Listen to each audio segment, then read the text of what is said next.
ጤና ይስጥልኝ የተከበራችሁ ተመልካቾቻችን ከአማራ ሚዲያ ኮርፖሬሽን ጎንደር ስቱዲዮ የሰዓቱን ዜናዎች ይዘን ቀርበናል። ከዜናዎቹ ጋር አዲስ አለማየሁ ነኝ። አብራችሁን ቆዩ። ህብረ ብሔራዊ አንድነትን በማጠናከር የሀገርን ልማት ማረጋገጥ እንደሚገባ የማዕከላዊ ጎንደር ዞን አስተዳደር ገለጸ። የዞኑ አስተዳደር 20ኛውን የኢትዮጵያ ብሔር ብሔረሰቦችና ህዝቦች ቀን በፓናል ውይይት አክብሯል። ቃል ኪዳን አይደል እንደሚከተለው ታቀርበዋለች።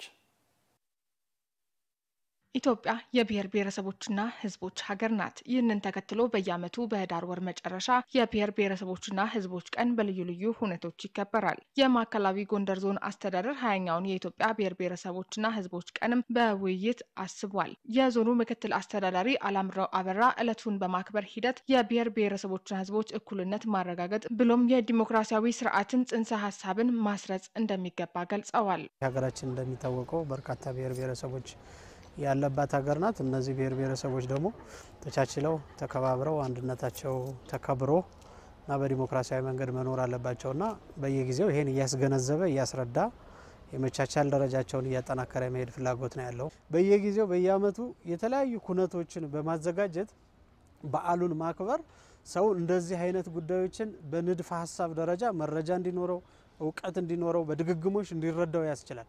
ይሄን ሲረዳ ደግሞ የተማረውን የተረዳውን ያወቀውን ነገር በተግባር ይኖርበታል። ኢትዮጵያ በብዛነት የደመቀች መሆኗን የገለጹት የውይይቱ ተሳታፊ የመንግስት ሰራተኞች ብዝሃነት ለሀገር ሰላምና ልማት ያለውን አበርክቶ አንስተዋል። ብዝሃነት ለአንድ ሀገር ልዩ ሀብት መሆኑንም ተናግረዋል።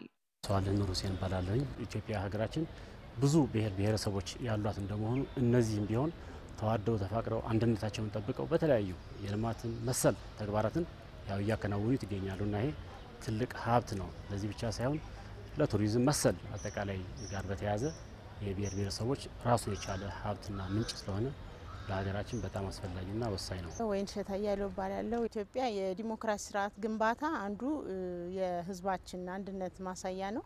ይሄን የብሔር ብሔረሰቦች አንድነት ማሳያ ደግሞ ህዝባችን በአንድነት የተሻለ ዲሞክራሲያዊ ግንባታን ለመመስረት ኢትዮጵያውያን በአንድነት ብሔረሰቦች ባንድ ላይ ሆነው በድምቀት አንድነታቸውን እያውለበለቡ አንድነታቸውን የሚሰብኩበት ኢትዮጵያውያን አንድነታቸውን የሚያንጸባርቁበት ልማትን የሚያለሙበት ሰላምን የምንሰብክበት ትልቁ መንገድ ነው ያምናለሁ። ሁለንተናዊ ብዝሃ ሀብትን ለህብረ ብሔራዊ አንድነት መጠቀም ያለውን ሚና የገለጹት ምክትል አስተዳዳሪው አንድነትን ማጠናከር ኢኮኖሚያዊ፣ ፖለቲካዊና ማህበራዊ ጉዳዮችን በተገቢው መንገድ ለመከወን የሚያስችል መሆኑን አስረድተዋል።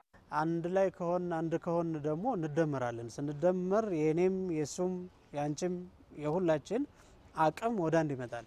ወደ አንድ የመጣ አቅም ደግሞ ጠንካራ ይሆናል። ይሄ ጠንካራ አቅም የአካባቢን ሰላምና አንድነት ለማስከበርም የልማት ስራዎችን የሁሉንም የኢኮኖሚያዊ ልማት የማህበራዊ ልማት ስራዎችንም ለመስራት የአስተዳደር ጉዳዮችንም በአግባቡ ለመምራት በጣም ውጤታማ ያደርጋል።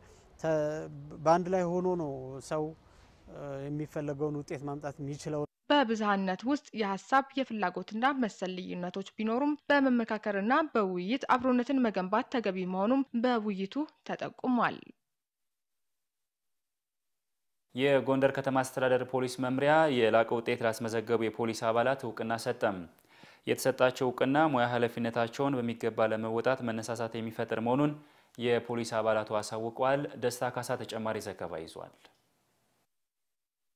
የጎንደር ከተማ አስተዳደር ፖሊስ መምሪያ ጀብድ ለፈጸሙና የላቀ ውጤት ላስመዘገቡ የፖሊስ አባላት የማዕረግ የእርከንና የሰርቲፊኬት ማበረታቻ የእውቅና ሽልማት ሰጥቷል። የፖሊስ አባላት ከህዝብ የተሰጣቸውን አደራ በጀግንነት መወጣታቸውንም በእውቅና ስነ ስርዓቱ ላይ የተገኙት የጎንደር ከተማ አስተዳደር ተቀዳሚ ምክትል ከንቲባ ቻላቸው ዳኘው ገልጸዋል። ፊት ለፊት ተፋልመው ለህዝብ የተሰጣቸውን አደራ በአግባቡ የተወጡ እህት ወንድሞቻችን የቆሰሉ የተሰዉ እነዚህ ሁሌም የምናስባቸው ችግር በገጠመን ወቅት ኢትዮጵያ ተረጋግታ እንድትቀጥል ዋጋ በመክፈላቸው በእነሱ ምክንያት የተገኘ ድል ነው በሚል ኢትዮጵያ ነገ ትዘክራቸዋለች። እውቅና የተሰጣቸው የፖሊስ አባላት በበኩላቸው ሰላም በማስከበር ረገድ ማህበረሰቡ ከፍተኛ እገዛ እያደረገ እንደሚገኝ ያነሳሉ። በከተማ አስተዳደሩ ፖሊስ መምሪያ የተሰጣቸው እውቅና ለቀጣይ ስራቸው መነሳሳትን የሚፈጥርላቸው መሆኑንም ገልጸዋል። ለሚቀጥለውም ቢሆን ይሄ ሽልማት የበለጠ ኃላፊነታችን የሚያበረታታን የተልኳችን ህዝብና መንግስት የጣለብንን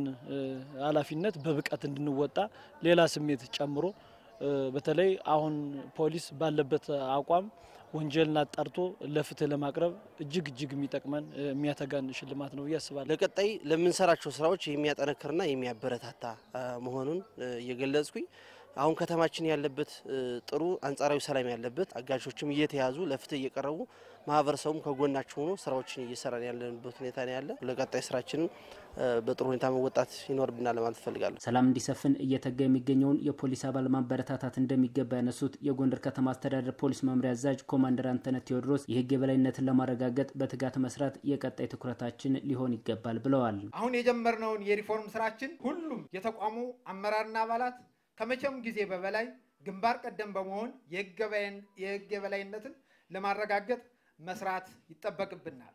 ተቋማችን ተወዳዳሪና ተፎካካሪ እንዲሆን ከዘመኑ ጋር እንዲጓዝ ማድረግ የሚጠበቅብን በመሆኑ ውስጣዊና ውጫዊ ገጽታችን መገንባት ያስፈልጋል። ለተቋሙ የለውጥ ሂደት የሚመለከታቸው ሁሉ አስፈላጊውን ድጋፍና ትብብር እንድታደርጉልን በተቋሙ ስም እጠይቃለሁ። የከተማዋን ሰላም በማስጠበቅ ረገድ እውቅና የተሰጣቸው የፖሊስ አባላት በከተማው የሚከበሩ በዓላት በሰላም እንዲጠናቀቁ በትጋት ሊሰሩ እንደሚገባም አቶ ቻላቸው ዳኛው አመላክተዋል። ፖሊስ ትልቅ ኃላፊነት አለበት። እንግዶችን ተቀብሎ አካባቢውን ሰላም አድርገን ኮሚኒቲ ፖሊስ ከቆመበት አስጀምረን ተደጋግፈን ህዝባችን ላይ እንደገና መለወጣችን ሪፎርም ማድረጋችን ማስማት ማወቅ አለብን። ተቀይረዋል ሊለን ይገባል። አንዱ የመንግስት መኖር ማረጋገጫው የእናንተ ተቋም ያለው ፍትሃዊነት ነው። የኛ የከተማ የመንግስት ፍትሃዊነት የሚረጋገጠው። ስለዚህ የቀጣዩን በዓላትም በሰላም እንዲከበር ሁላችንም የበኩላችን መወጣት አለብን። የከተማውን ሰላም ለማስጠበቅ ማህበረሰቡ ከፖሊስ ጎን በመቆም የተለመደ ትብብሩን እንዲያስቀጥል ተጠይቋል።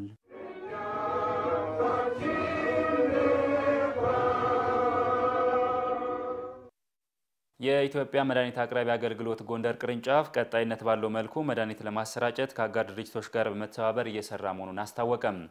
ጎንደር ከተማን ጨምሮ ለሁሉም በጎንደር ቀጠና ለሚገኙ ዞኖች ተደራሽ የሚሆን መድኃኒት ለጎንደር ቅርንጫፍ ገቢ መሆኑም ተገልጿል። ተስፋዬ ጋሹ እንደሚከተለው ያቀርበዋል። የኢትዮጵያ መድኃኒት አቅራቢ አገልግሎት በሀገር አቀፍ ደረጃ 19 ቅርንጫፎች አሉት። ከነዚህ ውስጥ በአማራ ክልል 3 ቅርንጫፎች ያሉት ሲሆን የጎንደር ቅርንጫፍ አንዱ ነው። ተቋሙ በሰላም እጦት ምክንያት መድኃኒቶችን በወቅቱ ለማድረስ የተቸገረ ቢሆንም አሁን ላይ ያለውን አንጻራዊ ሰላም በመጠቀም መድኃኒት እያቀረበ እንደሚገኝ የኢትዮጵያ መድኃኒት አቅራቢ አገልግሎት የጎንደር ቅርንጫፍ ስራ አስኪያጅ አቶ ይሄይስ ስብሃት ተናግረዋል። እንግዲህ አሁን በተፈጠረው የጸጥታ መደፋረስ ሁኔታ መድኃኒቶች በቀኑ በአግባቡ አይደርሱም ነበር። አሁን ግን መንግስትም ትኩረት አድርጎ አጋር ድርጅቶችን እያገዙን ይሄው በዛሬው ዕለት ራሱ 7 መኪኖች መድኃኒት ይዘውልን መጥተዋል።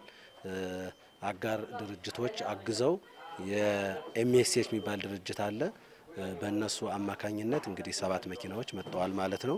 ለጎንደር ቅርንጫፍ መድኃኒት አቅርቦት ገቢ የሆነው መድኃኒት ጎንደር ከተማና ወልቃይት ጠገዴን ጨምሮ በሁሉም የጎንደር ዙሪያ ለሚገኙ ዞኖች በልዩ ቁጥጥርና ክትትል ተደራሽ እንደሚሆን ስራ አስኪያጁ ገልጸዋል። በነጻ የሚሰጡ ለህብረተሰቡ አገልግሎት የሚውሉ የቲቪ፣ የኤችአይቪ፣ የወባ፣ የቤተሰብ ምጣኔ የምንላቸው ሪፖርት ይልካሉ። ባላቸው ተጠቃሚ ብዛት በእነሱ ሪፖርት መሰረት ያሉትን መድኃኒት እንሰጣለን ማለት ነው። የሽያጭ መድኃኒቱን ደግሞ በበጀታቸው እያዩ ሁሎችንም መድኃኒቶች ይጠይቃሉ ማለት ነው። እንግዲህ መድኃኒቶች በትክክል ለመግባታቸው እኛ ምንድነው የምናደርግ? የወሰድነው መድኃኒት ሞዴል 19 ገቢ አድርገን ከኛ ስካን አድርገን ለዋናው መስሪያ ቤት ሞዴሉን እንልካለን ማለት ነው። የረጅ ድርጅት ስለሆነ የሽያጭ ግን በራሳቸው በጀት ስለሆነ ከኛ ወጪ አረጋሉ። ቁጥጥር የሚያደርጉ ራሳቸው ናቸው ማለት ነው። የኢትዮጵያ መድኃኒት አቅራቢ አገልግሎት ጎንደር ቅርንጫፍ ቀጣይነት ባለው መልኩ መድኃኒት ለማሰራጨት ከአጋር ድርጅቶች ጋር በመተባበር እየሰራ መሆኑንም አቶ ይሄይስ አስረድተዋል። ከመድኃኒት አቅርቦት አገልግሎት ዋናው ቅርንጫፍ ዋናው መስሪያ ቤት ከጤና ሚኒስቴር ከአጋር ድርጅቶች ጋር ተነጋግረን ለቀጣይነት በዚሁ ልክ መድኃኒቶች እንደሚመጡ የተነጋገርንበት ሁኔታ አለ። እጥረቶችም ሲኖሩ አውሮፕላንም እየመጣልን ነው ማነው በካርጎ ማለት ነው በካርጎ ይመጣልናል አሁንም ኔክስት የክትባት መድኃኒቶች በካርጎ ሊመጡ ፕሮግራም ተይዟል በእለቱ ገቢ የሆነው መድኃኒት የማህበረሰቡ ውጣ ውረድ በመቀነስ እንግልትን ሊያስቀር እንደሚችል የኢትዮጵያ መድኃኒት አቅራቢ አገልግሎት መረጃ ያመላክታል በተማሪ ክበባት ውስጥ መሳተፋቸው ስለተለያዩ ጉዳዮች እንዲገነዘቡ እንዳገዛቸው በሰሜን ጎንደር ዞን በደባርቅ ከተማ የሚገኙ ተማሪዎች ተናገሩ የተማሪ ክበባትን የበለጠ ለማጠናከር እየሰራ መሆኑንም የደባርቅ ከተማ አስተዳደር ትምህርት ጽፈት ቤት አስታውቋል ደረጃ ደርቦ ተጨማሪ አለው ምሁራንና ተጽዕኖ ፈጣሪ ሰዎች የስኬታቸው መሰረት በትምህርት ቤት የሚገኙ የተማሪ ክበባት እንደሆኑ ሲያነሱ ይደመጣል ክበባት የተማሪዎችን ዕውቀት አመለካከትና ክህሎት ለማዳበር ሚናቸው የጎላ መሆኑን በሰሜን ጎንደር ዞን የደባርቅ ከተማ አስተዳደር ትምህርት ጽፈት ቤት ምክትል ኃላፊ አቶ ጀማል ሲሳይ ገልጸዋል በመማር ማስተማር ውስጥ እንግዲህ ክበባት አንዱ የተማሪዎችን ዕውቀት አመለካከትና አጠቃላይ የሚለካ ስለሆነ በትምህርት ቤት ላይ ብዙ ክበቦች አሉ ሰላም ክበብ አለ ኤችአይቪ ኤድስ ክበብ አለ ሴቶች ክበብ አለ በእነዚህ ክበባቶች ውስጥ ተማሪዎች ያው ተሳትፏቸው በረፍት ሰዓትና በመደበኛ የፓናል ውይይቶች ያው እቅዳቅደው ስራዎች ይሰራሉ ከስርዓተ ትምህርት ግበራው ጎን ለጎን ክበባትን የማጠናከርና የመደገፍ ስራ እንደሚሰራም አብራርተዋል ከትምህርት ቤቶች መምህራን ምክትል መምህራን ከሱፐርቫይዘሮች ጋር እየተነጋገርና ጉድኝት ከጉድኝት የትኛው ከሆነ የተሻለ ያነ ያወዳደርነ በክበባት ውስጥ ልጆች እንዲሳተፉ ስራዎች እየተሰሩ እንደሆነ ሊያዝ ይገባል ማለት ነው የደባርቅ ሚካኤል አንደኛ ደረጃ ትምህርት ቤት የክበባት አስተባባሪ መምህር አልታሰብ ምህረቱ በክበባት ውስጥ ተማሪዎች ስለ ሀገር ፍቅር ስለ ሰላምና አንድነት እንዲያውቁ እንደሚሰራ ገልጸዋል ተማሪዎች ወደፊት ራዕያቸው የተሳካ እንዲሆን በተሻለ ስነ ምግባር ተኮትኩተው በተሻለ መንገድ ተምረው ነገ ለሀገራቸው ለወገናቸው ጠቃሚ የሚሆኑበትን መንገድ በመፍጠር ሁሉም የተሻለ ውጤት እንዲያስመዘግቡ በአጠቃላይ እየሰራን ነው የምንገኘው ተማሪዎችን በበኩላቸው በክበባት ውስጥ መሳተፋቸው ስለተለያዩ ጉዳዮች እንዲያውቁና የነገ ህልማቸውን እውን እንዲያደርጉ እያገዛቸው እንደሚገኝ ተናግረዋል ለሁላችንም ደግሞ የተሻለ ትምህርትንና የተሻለ ሰላምን ለማግኘት ነውና ይሄን ክበብ የምንፈጥረው ጥሩ ነገር ከዚህ በተጨማሪ ደግሞ ጥሩ ነገር እንመኛለን እኛ ክበቡ ጠቅሞናል ትክክል ነው ክበቡ የጠቀመለኛ ሰላም ስለ ሀገር ፍቅር እያስተማረን ያለን ሀገር መፍሁም እንድናውቅ አድርጎናል በክበባት የሚያደርጉትን ሁለንተናዊ ተሳትፎ አጠናክረው እንደሚቀጥሉም ተማሪዎቹ ገልጸዋል የተከበራችሁ ተመልካቾቻችን ከአማራ ሚዲያ ኮርፖሬሽን ጎንደር ስቱዲዮ የሰዓቱ ዜናዎቻችን የተከታተላችኋቸውን ይመስሉ ነበር ከዜናዎቹ ጋር አዲስ አለማየሁ ነበርኩ ጤና ይስጥልኝ